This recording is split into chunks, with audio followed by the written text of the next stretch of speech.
الحمد لله وكفى وسلام على عباده الذين اصطفى وما بعد فأعوذ بالله من الشيطان الرجيم بسم الله الرحمن الرحيم يا أيها الناس إنا خلقناكم من ذكر وأنثى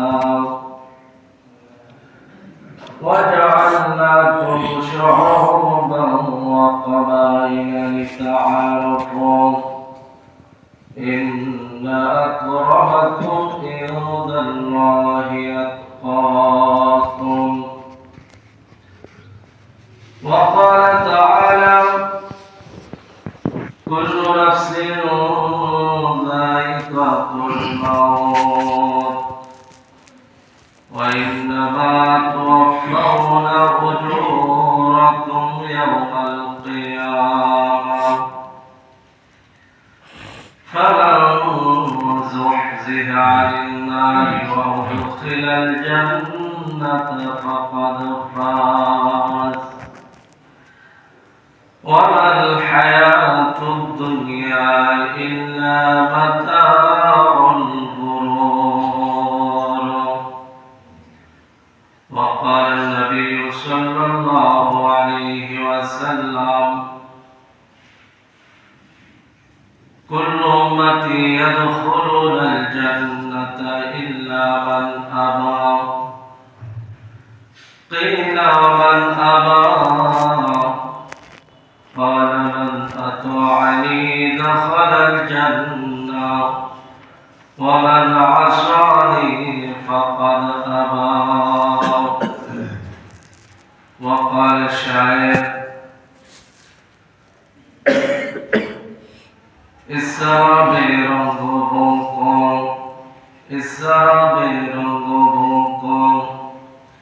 गुल से तासम जाहे तो आईना दा पकुश को आशिया समझा है तो कैसे कैसे खूबसूरत रानिया शाहजादिया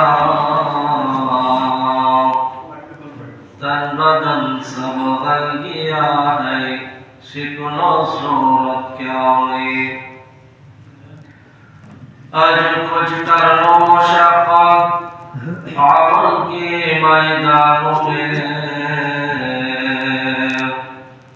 वरना शर्मिंदा रहोगे रोज़े इम्तिहानों में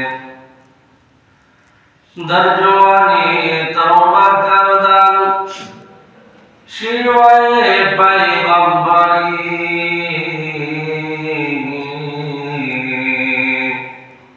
वक्त मेरी गुर्गे जालिम बेशवाद परहेज़गार। सम्मानित उपस्थित मुसल्लियाने किराम मुरब्बियाने निज़ाम सुधी मंडली অধিকার পরহেজগার মুসলিম ভাইরা আল্লাহ জাল্লা জালালুহু ওয়া নওয়ালুহুর দরবারে লাখো কোটি শুকর যে মহান রব্বুল আলামিন ঈমানের মতো মহা দৌলত দান করে জুমার দিনে শ্রেষ্ঠ ইবাদত জুমার নামাজ আদায় করতে তারই ঘরে উপস্থিত হয়ে নামাজের পূর্বে দিনের কিছু আলোচনা করার ও শোনার তৌফিক দান করলেন সেই মাবুদের দরবারে জবান খুলে কালিমাতুশ শুকর আদায় করি আলহামদুলিল্লাহ। লক্ষ কোটি দরুদ ও সালাম সাইয়্যিদুল আম্বিয়া ওয়াল মুরসালিন নবীকুল শিরোমণি শাফাআতের কান্ডারি রাহমাতুল লিল আলামিন নবী মুহাম্মদ রাসূলুল্লাহর উপর তার সাথে আমরা সকলেই পড়ি সাল্লাল্লাহু আলাইহি ওয়াসাল্লাম। সম্মানিত উপস্থিতি, ডিসেম্বর মাস হলো বিজয়ের মাস। এই মাসে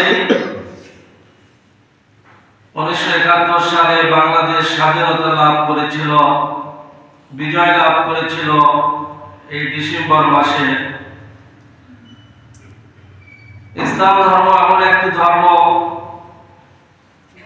যে ধর্মের মধ্যে মানুষ কিভাবে ঈমান আনয়ন করবে, কিভাবে নামাজ পড়বে, কিভাবে জিকির করবে,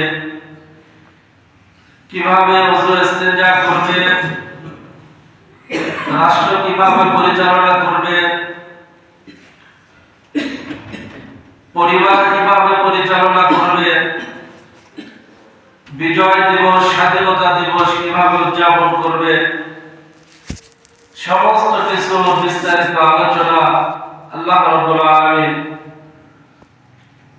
কোরআনুল কারীমের মধ্যে এবং নবী আলাইহিস সালাতু ওয়াস সালাম হাদিসের মাধ্যমে বর্ণনা দিয়েছেন।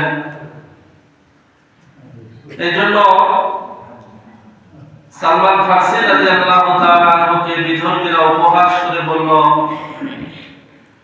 যে তোমাদের নবী এমন একটি নবী যে পেশাব পায়খানা কিভাবে করবে, ঢিলা কুলুপ কিভাবে ব্যবহার করবে, এগুলোর আলোচনাও করে। সালমান ফারসি রাদিয়াল্লাহু তাআলা আনহু তাদের প্রত্যুত্তরে বলেছিলেন, হ্যাঁ, এটা মুসলমানদের জন্য একটি গৌরব যে কোনো বিষয়ে মুসলমানেরা কিভাবে পেশাব করবে, পায়খানা করবে, ঢিলা কুলুপ ব্যবহার করবে, এগুলোর জন্য অন্য ধর্মের দ্বারস্থ হতে হবে না। ইসলাম ধর্মের মধ্যে সব কিছু সমস্যার সমাধান দিয়েছেন। আমরা সকলেই বলি সুবহানাল্লাহ।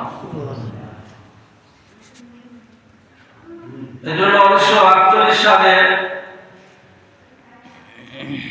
জাতিসংঘের সাধারণ অধিবেশনে একটি ঘোষণাপত্র করা হয়েছিল, যেখানে 30টি ধারা, 32টি উপধারা ছিল। মানবাধিকার সম্পর্কে ঘোষণাপত্র দেওয়া হয়েছিল। এই ধারাবাহিকতায় প্রতি বছর সারা পৃথিবীতে 10ই ডিসেম্বর বিশ্ব মানবাধিকার দিবস উদযাপন করা হয়। অথচ আমরা মুসলমান ইতিহাস জানার কারণে আমরা তাদের এই ঘোষণাপত্র মনে করে ইসলাম ধর্মের মধ্যে মানবাধিকার সম্পর্কে আলোচনা নেই। জাতিসংঘের অনেক আগে, 1400 বছর আগে, নবী আলাইহিস সালাতু ওয়াস সালাম বিদায় হজের ভাষণে স্বামী স্ত্রীর অধিকার কিভাবে পালন করবে, শ্রমিকের অধিকার কিভাবে পালন করবে, এগুলোর বিস্তারিত আলোচনা বিদায় হজের ভাষণে আল্লাহর পয়গম্বর বলেছিলেন, যেটা ইতিহাসের পাতায় সংরক্ষণে লেখা থাকবে। এবং বিদায় হজের ভাষণে আল্লাহর পয়গম্বরের উপর জাবাল রহমতের পাদদেশে ওটের পিঠে সওয়ার হয়ে যখন আল্লাহর পয়গম্বর ভাষণ দিচ্ছিলেন, বিদায় হজের ভাষণ, তখন আল্লাহ পাক কোরআনুল কারীমের আয়াত নাযিল করলেন, আল-ইয়াওমা আকমালতু লাকুম দীনাকুম ওয়া আতমামতু আলাইকুম নি'মাতি ওয়া রাদিতু লাকুমুল ইসলাম দীনা। আল্লাহ রাব্বুল আলামিন ঘোষণা করলেন, আজ থেকে আমি ইসলাম ধর্মকে পরিপূর্ণতা ঘোষণা করলাম। ওয়া রাদিতু লাকুমুল ইসলাম দীনা, ইসলাম ধর্মের উপর আমি সন্তুষ্ট হলাম। আমার শুধুমাত্র একমাত্র মনোনীত ধর্মের নাম হলো ইসলাম ধর্ম। এজন্য কোন সমস্যার সমাধানের জন্য বিধর্মীদের দ্বারস্থ হতে হবে না। সব কিছু আল্লাহ পাক শরীয়তের মাধ্যমে সমাধান দিয়েছেন। এজন্য আল্লাহর পয়গম্বর সাল্লাল্লাহু আলাইহি ওয়াসাল্লাম মানব অধিকার, একে অপরের অধিকারকে কিভাবে পূরণ করবে সম্পর্কে আল্লাহ রাব্বুল আলামিন কোরআনুল কারীম কারীমের মধ্যে ঘোষণা করেছেন, ইয়া আইয়ুহান নাস ইন্না খালাকনাকুম মিন যাকারিন ওয়া উনসা ওয়া জাআলনাকুম শু'বান ওয়া ক্বাবাইলা। আল্লাহ রাব্বুল আলামিন মানব জাতিকে ডেকে বলেন, হে মানব সম্প্রদায়, আমি তোমাদেরকে একটি পুরুষ আর এক মহিলা আদম এবং হাওয়া থেকে সৃষ্টি করেছি। অথবা বিভিন্ন গোত্রে তোমাদেরকে বিভক্ত করেছি, তাআরাফু, তোমাদের পরিচিতি দেওয়ার জন্য। অথবা আল্লাহ পাক বলেন, ইন্না আক্রামাকুম ইনদাল্লাহি আতকাকুম, আমার কাছে বংশের কোনো মর্যাদা নাই, পদের কোনো মর্যাদা নাই, ডিগ্রির কোনো মর্যাদা নাই। যার নামাজ ভালো হবে, ইবাদত ভালো হবে, নেক আমল করবে, গুনাহমুক্ত জীবন যাপন করবে, যার অন্তরের মধ্যে আমার তাকওয়া খোদাভীতি যত বেশি হবে, তার মর্যাদা আমার কাছে তত বেশি। এজন্য আল্লাহর পয়গম্বর বিদায় হজের ভাষণের মধ্যে বললেন, আজ থেকে যারা তোমরা বংশের গৌরব করে তোমরা একে অপরের উপর অহংকার করো, নির্যাতন করো,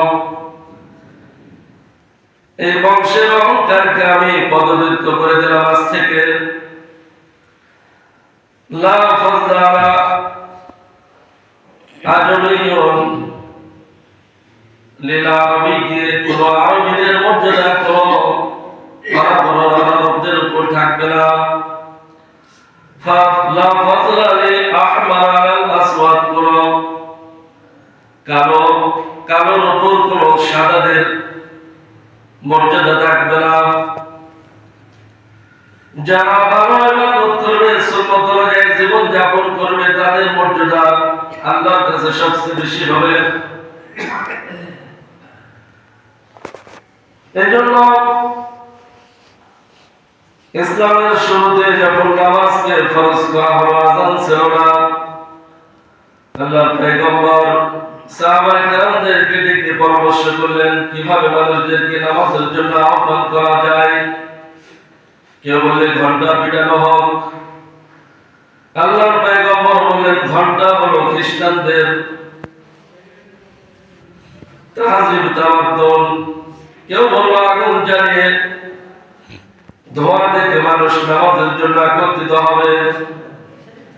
আল্লাহর পয়গম্বর বললেন, আগুন জ্বালায় মানুষদেরকে ডাকা যাবে না নামাজের জন্য, কারণ আগুন হলো অগ্নি পূজারীদের সংস্কৃতি। কেউ বলল সিংহা ফুলকার দেওয়া হোক, অতঃপর সবাই দরবার থেকে চলে গেল। কিতাবের মধ্যে লেখে আব্দুল্লাহ ইবনে যায়েদ রাদিয়াল্লাহু তাআলা আনহু ঘুমিয়ে গেলেন, স্বপ্নে এক মানুষকে দেখলেন সিংহা বিক্রয় করতেছে। আব্দুল্লাহ ইবনে যায়েদ রাদিয়াল্লাহু তাআলা আনহু ওই সিংহা বিক্রেতাকে বললেন, ভাই আমার জন্য একটা সিংহা দাও।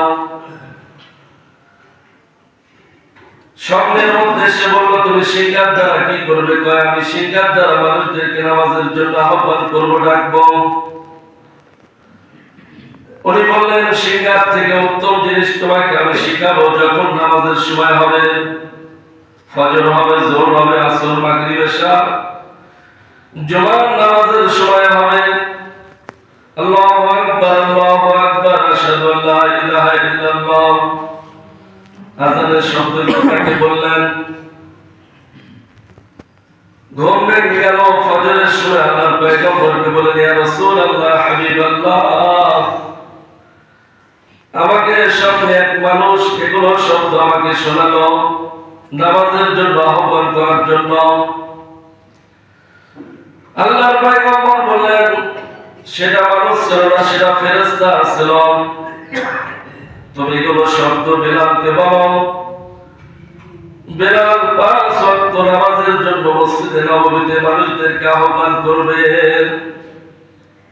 বেলাল রাদিয়াল্লাহু তাআলা আনহু আফ্রিকার একজন গোলামের বাচ্চা, গোলাম ছিল। মক্কাতুল মুকাররমার মধ্যে তার উপর বিভিন্ন ভাবে নির্যাতন করা হয়েছে। অত্যন্ত বালিকার উপর শোয়ায় রেখে বুকের উপর ভারী পাথর চাপিয়ে দেওয়া হয়েছিল। তারপরও বেলাল রাদিয়াল্লাহু তাআলা আনহু জবান থেকে আহাদ আহাদ শব্দ বাহির করেছিলেন। ইসলামের জন্য বেলাল অনেক কুরবানি করেছে। এর প্রতিদান হিসেবে আল্লাহর পয়গম্বর সাল্লাল্লাহু আলাইহি ওয়াসাল্লাম বেলাল রাদিয়াল্লাহু তাআলা আনহুকে মসজিদে নববীর মুয়াজ্জিন বানালেন। আবু বকর, ওমর, উসমান, আলী কুরাইশ বংশের বড় বড় বংশের সাহাবায়ে কেরাম ছিলেন। আনসারী সাহাবায়ে কেরাম ছিলেন বড় বড় বংশের, কিন্তু তাদেরকে মুয়াজ্জিন বানায় নাই। বেলালকে মুয়াজ্জিন বানাইছে কারণ তার মধ্যে তাকওয়া ছিল, ইসলামের জন্য অনেক কুরবানি ছিল। এজন্য কবি বলেন, বেলাল যাহাবু সাহেবা জুরুম, বেলাল যাহাবু সাহেবা জুরুম, একাকে ওজেহের চেবোলা জবিস। বেলাল রাদিয়াল্লাহু তাআলা আনহু সুদূর আফ্রিকা থেকে আসে, আল্লাহ রাসূলের হাতে হাত দিয়ে মুসলমান হয়ে গেলেন। সাহেব রাদিয়াল্লাহু তাআলা আনহু সুদূর রোম দেশ থেকে এসে আল্লাহ রাসূলের হাতে হাত দিয়ে মুসলমান হয়ে গেলেন। কিন্তু কপাল পোড়া আবু জেহেল, আবু লাহাব, উতবা, শাইবা কুরাইশ বংশের মানুষ হওয়ার পরও তাদের নসিবে ঈমান জুটল না, তারা হলো কপাল পোড়া। এজন্য আল্লাহর কাছে কোনো বংশের দাম নেই। পৃথিবীর শ্রেষ্ঠ বংশ হলো কুরাইশ বংশ। সেই বংশের মানুষ আল্লাহ রাসূলের চাচা আবু জেহেল, আবু লাহাব। কিন্তু ঈমান না আনার কারণে, আমল ভালো না হওয়ার কারণে, শিরক করার কারণে আল্লাহ পাক তাদেরকে চিরস্থায়ী জাহান্নামের মধ্যে নিক্ষেপ করবেন। এজন্য কিতাবের মধ্যে রাখে, হুজুর সাল্লাল্লাহু আলাইহি ওয়াসাল্লাম সংখ্যালঘুদেরও অধিকারকে খর্ব করেন নাই। হুজুর সাল্লাল্লাহু আলাইহি ওয়াসাল্লাম একদিন বসা ছিলেন রাস্তার পাশে, একজন ইহুদির লাশকে নিয়ে দাফন কার্য সম্পন্ন করার জন্য ইহুদিরা তার লাশকে বহন করতেছে। হুজুর সাল্লাল্লাহু আলাইহি ওয়াসাল্লাম লাশকে দেখার পর দাঁড়িয়ে গেলেন। সাহাবায়ে কেরাম বললেন, ইয়া রাসূলুল্লাহ, হাবিবাল্লাহ, ইন্নাহা জানাজাতুল ইয়াহুদ।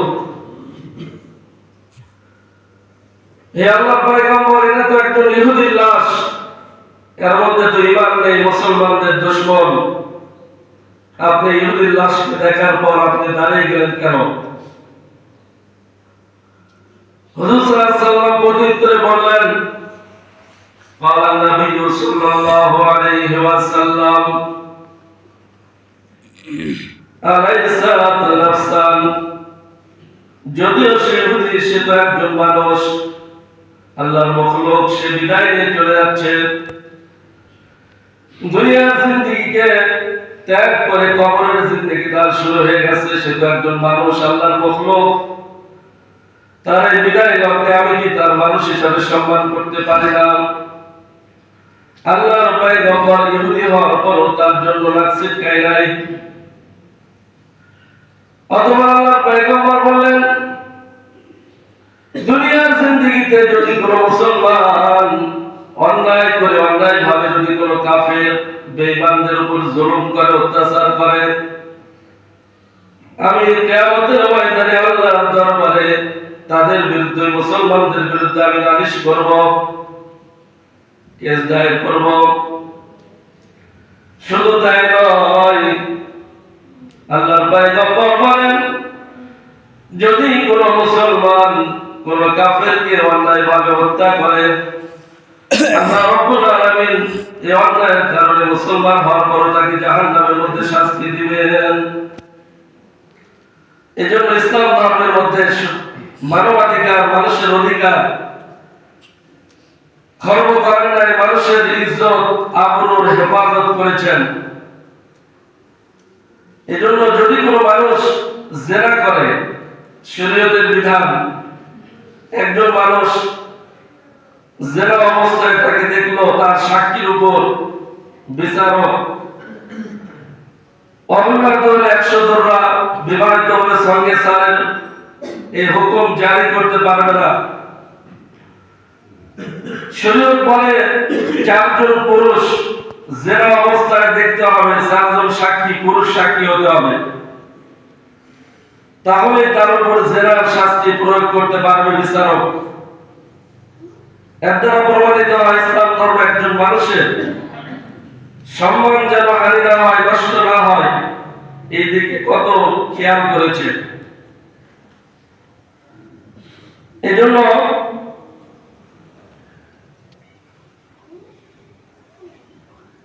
জাতিসংঘ থেকে এবং বিধর্মীরা বিভিন্ন সময় মানবাধিকারের কথা বলে, কিন্তু তারাই মানবাধিকার লঙ্ঘন করে। আপনারা জানেন ইরাকের আবু গারিব কারাগারে মুসলমানদের উপর কত নির্যাতন করা হলো। ভারতের মধ্যে 2000-এর মতো মুসলমানদেরকে আগুনে পুড়িয়ে মারা হলো, শহীদ করা হলো। ইসরায়েলের মধ্যে ফিলিস্তিনের মুসলমানদের উপর নির্মমভাবে অন্যায়ভাবে লক্ষ লক্ষ মুসলমানদেরকে শহীদ করা হলো। তারাই মানবাধিকারকে নষ্ট করে। ইসলাম ধর্ম কখনোই মানবাধিকারকে নষ্ট করে না। বাবা আদম থেকে শুরু করে আজ পর্যন্ত ইসলাম ধর্ম মানুষের অধিকারকে নষ্ট করে নাই, মানুষের অধিকারকে ফিরিয়ে দিয়েছেন। এবং এই ডিসেম্বর মাস হলো বিজয় মাস। আমরা অনেকে বিজয় উদযাপন করতে গিয়ে ইসলামের বিরুদ্ধে অনেক কাজ করি। শহীদ মিনারে গিয়ে নীরবতা পালন করে ফুল দিই, শহীদদের কবরের মধ্যে ফুল দিই, নীরবতা পালন করি। অথচ ইসলাম ধর্ম এমন একটি মহৎ ধর্ম, এখানে আপনি নীরবতা পালন করবেন কেন? আপনি শহীদদের মাগফিরাত কামনা করে, মৃত ব্যক্তিদের মাগফিরাত কামনা করে আপনি সূরা ইখলাস, সূরা ফালাক, নাস, দরুদ শরীফ, আস্তাগফিরুল্লাহ, সূরা ইয়াসিন, কোরআন খতম করে আপনি তাদের মাগফিরাত কামনা করে ইসলামের সওয়াব করেন। এটা ইসলামের বিধান। আমরা মনে করি কোরআন হাদিসের মধ্যে বিজয় দিবস, স্বাধীনতা দিবস কিভাবে উদযাপন করতে হবে। আমরা ইলম না থাকার কারণে, জ্ঞান না থাকার কারণে, কোরআন হাদিস রিসার্চ না করার কারণে আমরা অনেক সময় বিধর্মীদের, খ্রিস্টানদের, ইহুদিদের, হিন্দুদের কৃষ্টি কালচারকে গ্রহণ করে আমরা অনেক সময় গুনার কাজের মধ্যে লিপ্ত হই, যেগুলোর দ্বারা শহীদদের, মৃত ব্যক্তিদের কোনো উপকার হয় না, উল্টো আমার ক্ষতি হয়, তারা কোনো সওয়াব পায় না। এজন্য আল্লাহ রাব্বুল আলামিন পবিত্র কোরআনুল কারীমের 114 খানা সূরার মধ্যে 2টি সূরা নাযিল করেছেন বিজয় দিবস, স্বাধীনতা দিবস কিভাবে তারা উদযাপন করবে মুসলমানেরা কিয়ামত পর্যন্ত। 1 নম্বর সূরা হলো সূরাতুল ফাতহ। ফাতহ মানে বিজয়, বিজয়ের সূরা আল্লাহ পাক কোরআনুল কারীমের মধ্যে নাযিল করেছেন। কিভাবে মক্কা বিজয় হবে এর একটি গঠনতন্ত্র আল্লাহ রাব্বুল আলামিন সূরা ফাতহ, বিজয়ের সূরার মধ্যে আলোচনা করেছেন। আল্লাহ পাক বলেন, ইন্না ফাতাহনা লাকা ফাতহাম মুবিনা, আমি মুসলমানদেরকে অচিরে আমি বিজয় দান করব। হুদায়বিয়ার সন্ধি করার পর যখন মুসলমানরা 1500 সাহাবায়ে কেরাম যখন মক্কাতুল মুকাররমা থেকে মদিনার দিকে রওনা দিলেন, রাস্তার মধ্যে আল্লাহ রাব্বুল আলামিন সূরা ফাতহ নাযিল করলেন, বিজয় সূরা, ইন্না ফাতাহনা লাকা ফাতহাম মুবিনা। দ্বিতীয় নম্বর সূরা 30 পারার সূরাতুন নাসর, বিজয়ের সূরা, সাহায্যের সূরা, মুক্তির সূরা আল্লাহ পাক নাযিল করলেন, ইযা জাআ নাসরুল্লাহি ওয়াল ফাতহ ورأيت الناس يدخلون في دين الله أفواجا فسبح بحمد ربك واستغفره إنه كان توابا আল্লাহ রাব্বুল আলামিন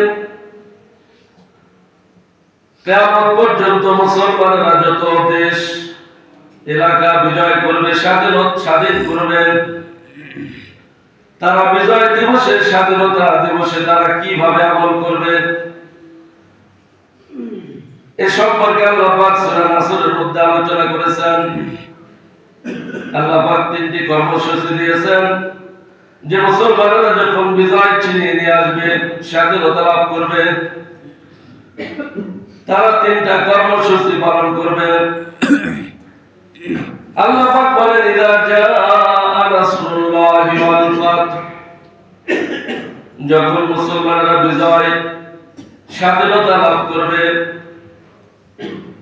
ওয়ারাইতান নাস ইয়াদখুলুনা ফি দীনিল্লাহি আফওয়াজা, বিজয়ের পর দলে দলে বিধর্মীরা ইসলাম ধর্ম গ্রহণ করবে। আল্লাহ রাব্বুল আলামিন তার পয়গম্বরকে বললেন, পয়গম্বরকে বলা মানে উম্মতে মুহাম্মাদীকে বলা। ঘটনা এক, কিন্তু কিয়ামত পর্যন্ত এই বিধান সকলের জন্য। ফাসাব্বিহ বিহামদি রাব্বিকা ওয়াস্তাগফির, তোমরা যখন বিজয় ছিনিয়ে আনবে, স্বাধীনতা লাভ করবে, ওই দিন তোমরা বিজয় মিছিল বাহির করবে না, অন্যায়ভাবে বিধর্মীদেরকে তোমরা হত্যা করবে না। ফাসাব্বিহ, তোমরা আল্লাহর তাসবিহ তাহলিল আদায় করবে, আল্লাহর পবিত্রতা বর্ণনা করবে, আল্লাহর প্রশংসা করবে। 2 নম্বর, আল্লাহর প্রশংসা করবে যে আমরা অস্ত্রের জোরে, শক্তির মাধ্যমে আমরা বিজয় ছিনিয়ে আনতে পারি নাই, স্বাধীনতা লাভ করতে পারি নাই, এজন্য আল্লাহ প্রশংসা করবে। ওয়াস্তাগফির, 3 নম্বর হলো ইস্তেগফার করবে। এই স্বাধীনতা করতে গিয়ে, যুদ্ধ করতে গিয়ে যেগুলো ভুলভ্রান্তি হয়েছে, এগুলোর ব্যাপারে আল্লাহর কাছে ক্ষমা প্রার্থনা করবে। এই 3টি কর্মসূচি আল্লাহ পাক সূরা নাসরের মধ্যে দিয়েছেন যে যখন মুসলমানরা কোন রাষ্ট্র, কোন দেশ, কোন এলাকা দখল করবে, বিজয় করবে, তখন তারা আল্লাহর তাসবিহ তাহলিল পবিত্রতা বর্ণনা করবে। 2 নম্বর আল্লাহর প্রশংসা করবে। 3 নম্বর ইস্তেগফার করবে, আল্লাহর কাছে প্রার্থনা করবে। কারণ আল্লাহ পাক তার বান্দাদের তওবা কবুলকারী, অবশ্যই কবুল করবেন। এজন্য আজকে মুসলমান আমরা ইতিহাস না জানার কারণে, কোরআনকে না পড়ার কারণে, হাদিসকে না পড়ার কারণে, মুসলমানদের যেগুলো ইতিহাস আছে এগুলো না জানার কারণে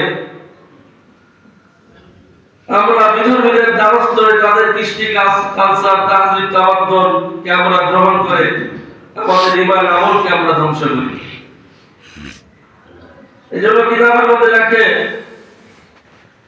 আল্লাহ পাক বলেন, কুল্লু নাফসিন যায়িকাতুল মাউত ওয়া ইন্নামা তুওয়াফাউনা উজুরাকুম ইয়াওমাল কিয়ামাহ।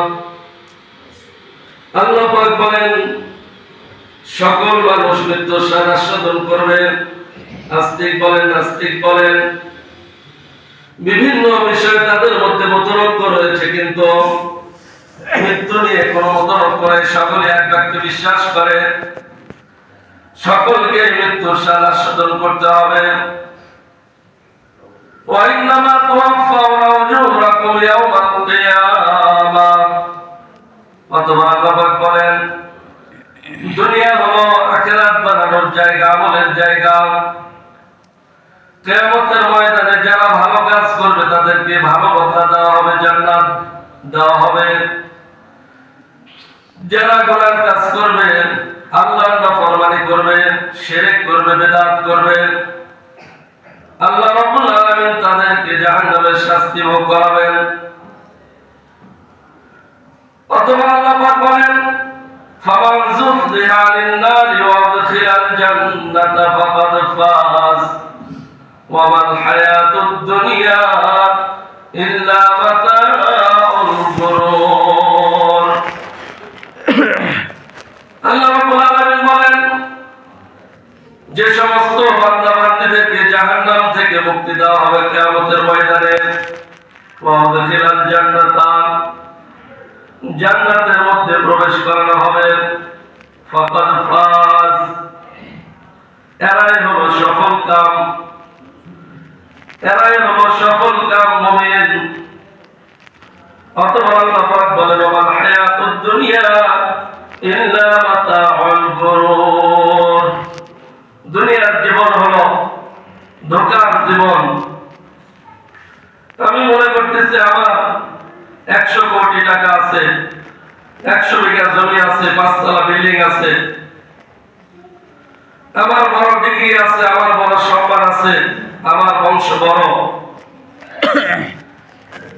কিন্তু মৃত্যুবরণ করার সাথে সাথে সব পড়ে থাকবে।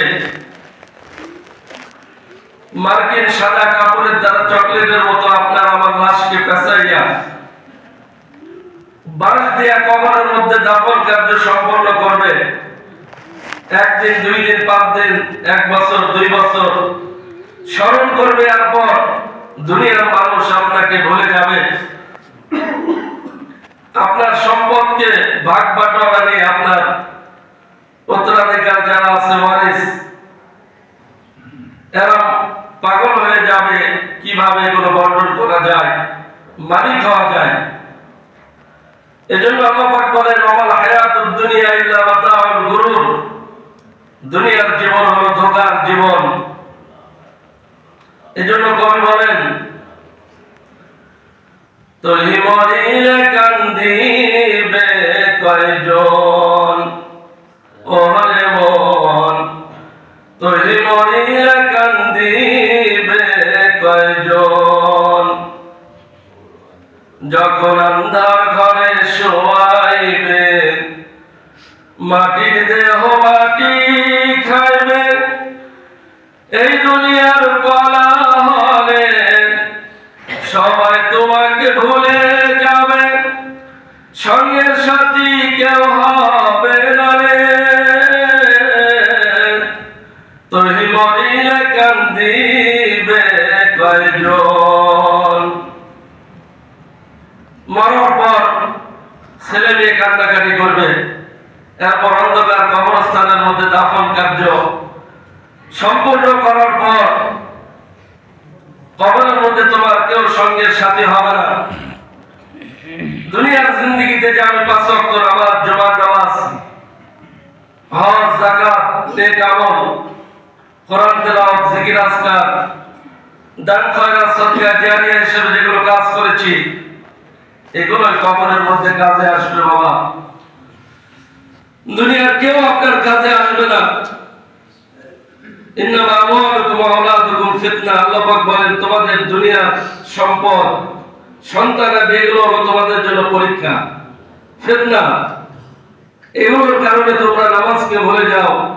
জুমার দিনে আযান হয়, তারপরও মসজিদ ভরে না, কারণ আমাদের অন্তরের মধ্যে দুনিয়ার মোহ, ভালোবাসা, আখিরাতকে আমরা ভুলে গিয়েছি।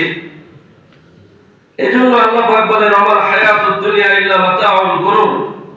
দুনিয়ার জীবন হলো ধোঁকার জীবন। এজন্য আল্লাহ পয়গম্বর সাল্লাল্লাহু আলাইহি সাল্লাম যখন মক্কা বিজয় করলেন, কিতাবের মধ্যে লেখা হুজুর সাল্লাল্লাহু আলাইহি সাল্লাম ওটের পিঠে সওয়ার হলেন, মাথা জমিনের দিকে করলেন, অহংকার করলেন না, বাইতুল্লাহ শরীফে প্রবেশ করলেন, ভাষণ দিলেন, বললেন মক্কি জিন্দেগিতে তোমরা আমাদের উপর নির্যাতন করেছো, 2 বছর আমাদেরকে অবরোধ দিয়ে রেখেছিলেন, জন্মভূমিতে আমাদেরকে থাকতে দেওয়া হয়, আমরা হিজরত করে মদিনাতে গিয়েছিলাম। আজকে আমি তোমাদের সাথে কেমন ব্যবহার করতে পারি? মক্কার মুশরিকরা বলল আনতা ওয়ালাদুন সালিহুন আখুন সালিহুন কারীম। আপনি তো আমাদেরই সন্তান, নেক সন্তান, আমরা আশা করি আপনি বদলা নেবেন না। আল্লাহর পয়গম্বর সেই দিন ঘোষণা করলেন, লা তাসরিবা আলাইকুমুল ইয়াউম। ইউসুফ আলাইহিস সালাম যেমন তার ভাইদের কোনো বদলা নেয় নাই, আমি মক্কা বিজয়ের দিনে তোমাদের বদলা নেব না। আমি তোমাদেরকে সাধারণ ক্ষমা ঘোষণা করলাম। আল্লাহর পয়গম্বর মক্কা ঘরের চাবি যার হাতের মধ্যে ছিল তার হাতের মধ্যে আবার ফিরিয়ে দিলেন, সাধারণ ক্ষমা ঘোষণা করলেন। আল্লাহর পয়গম্বর অন্যায়ভাবে কাউকে হত্যা করলেন না, বিজয় রেলি বাহির করলেন না। এটাই হলো বিজয় দিবসের শিক্ষা, যে বিজয় দিবসে আমরা আল্লাহর তাসবিহ আদায় করব, শহীদদের মাগফিরাত কামনা করে আমরা বিভিন্ন কোরআন খতম করব, ইসলামে সওয়াব করব। অন্যায়ভাবে কাউকে আঘাত করব না, হত্যা করব না। ইহুদি নাসারা খ্রিস্টান বিধর্মীদের কৃষ্টি কালচার তাহজিব তামাদ্দুন কে গ্রহণ করে আমরা শহীদদের কবরের উপর ফুল দেব না, কারণ ইসলাম ধর্মের মধ্যে লাশের উপর কবরের উপর ফুল দেওয়া, নীরবতা পালন করা, এগুলো কোরআন হাদিসের কোথাও লেখা নেই। এগুলো হলো আমরা বিধর্মীদের থেকে ধার করে নিয়েছি। সুতরাং আল্লাহ পাক আমাদের সকলকে আমাদের মাঝে যখন বিজয় দিবস, স্বাধীনতা দিবস আসে, আমরা এগুলো আলোচনা অনুযায়ী যদি আমল করে আমাদেরও ফায়দা হবে, শহীদদেরও ফায়দা হবে। আল্লাহ রাব্বুল আলামিন আমাদের সকলকে এগুলোর উপর আমল করার তৌফিক দান করুক। সকলে বলে আল্লাহুম্মা আমিন।